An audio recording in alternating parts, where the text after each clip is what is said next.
Well, I've kind of been pleased with the way our players have gone out there and really focused on what they need to develop. Each player needs to understand the process of what he needs to do to be able to be a contributor on the team. We've kind of put the guys where a lot of the young players that are here are on the threes, so we keep the ones and the threes together, then the twos and the fours together, so that the older guys can continue to help the younger guys develop, to see how many of those guys that we can get to where they might be able to contribute and play winning football next year. But it continues to be a goal to improve discipline, effort, ability to finish plays, toughness, more people being responsible to do their job. One of the things that I think I've never really had to talk much about here, because we've always been really good at this, but I'm really talking about it now, is players have to understand that you have to keep from getting beat before you can win. In other words, you can't give the other team, because of your mental errors or lack of focus or discipline or ability to execute opportunities. It's like giving people extra outs in baseball. Eventually somebody's going to beat you. The first thing you have to do is be able to go out there and execute and do things the right way, and that'll keep you from getting beat. Then you'll have a really good chance of being able to execute and being successful. I think leadership is something that we're trying to emphasize. I think, having people on the team and peers on the team that can really reinforce the principles and values of the program and the organization are really beneficial to developing the kind of team chemistry that you need to have a championship team. And, all the good teams that we've had around here, the teams that have won championships, we've had the kind of leadership that help people sustain, through the tough times. And they demanded that everyone sort of adhere to the standard. It wasn't just the coaches, preaching that. So, and I think that's important. And it really makes it special when you have the best players on your team also are the guys that are the best leaders. And that's something that I'm hopeful we'll be able to have on this year's team and develop it even further to help us have a chance to be successful. So everybody's back okay from the spring. We don't have any new injuries to talk about at this point. We'll probably take it easy on some of the guys that are coming off of the knees and so forth in spring practice and try to get them more ready for the fall. With a few guys leaving this offseason, how do you feel about the depth at safety? And you mentioned leadership. How important is it for a guy like Xavier McKinney to step up there and emerge as a leader?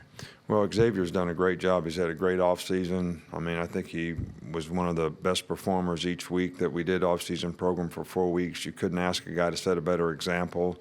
His practice habits have been phenomenal these first 3 practices. He's doing everything he can to set a good example and be a leader for other players.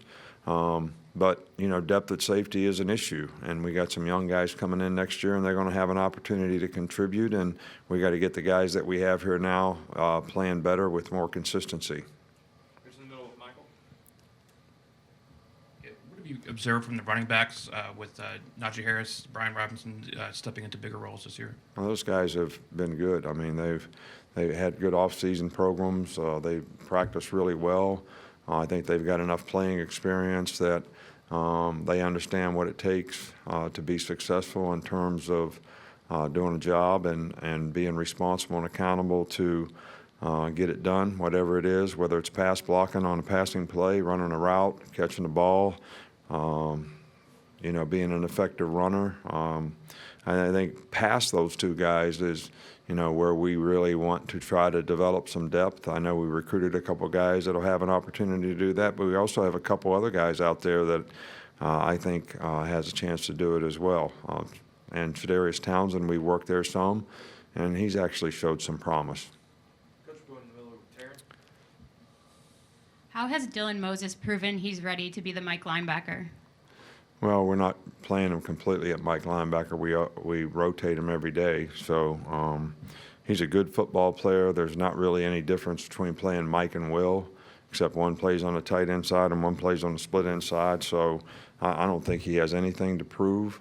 It's just a matter of getting him reps. And if you understand things from a conceptual standpoint, strong hook player does certain things. So sometimes you're the strong hook player when you're playing Will. Sometimes you're the strong hook player when you're playing Mike. But he's a very instinctive guy, and I think he'll be very productive wherever he ends up playing.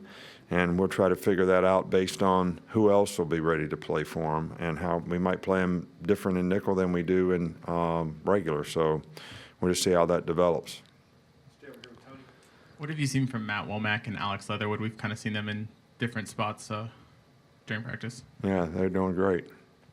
They're doing really good. Alex played left tackle before in the national championship game, played it his whole freshman year. So, we just try to get our 5 best guys there. And, he made a sacrifice to go play guard for a year. But, Matt's now, playing guard, trying to help us get the best 5 guys on the field. And he's been pretty good at that. So, I think the issue is making sure that the center position is solidified. Chris Owen has done a good job there so far, but that's the thing that we need to make sure we develop the depth and consistency, because we've been very fortunate to have some very experienced, good players playing that position in the past. You've mentioned the Alabama factor all spring. How did you come up with that, slogan, and how important is consistent messaging at this time of year for the team? It isn't a slogan. I didn't come up with it. It's been who I am for the last 20-some years. It's been who we are ever since we've been here. I mean, you could ask somebody that played on, the second team that we had here that went 12-0 or whatever and lost in the SEC championship game, and they could recite and tell you exactly what that is, because, that's so it's not a slogan.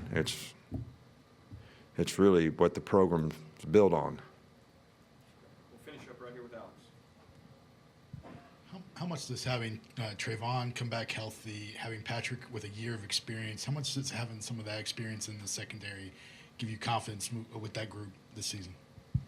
Well, I mean, those guys are both good players. I think they played well last year when they played. I think they both can improve, and that's what we're focusing on and working on. And we're moving Trayvon around a little bit, just playing some star. I mean, we've done that with Patrick in the past. Maybe we'll do it again. So, but I think those guys, by paying attention to detail, using the knowledge and experience and some of the things that they could learn from a year ago, can really help them. And I think the fact that we have really good receivers out there that require you to do the things the right way is going to help those guys, because they're going to get challenged every day, and I think that'll be helpful to them as well. Thanks, Coach. All right, thank you. Brought to you by America's Thrift Store, where your donations benefit Make-A-Wish of Alabama. Find out more at donateforwishes.org.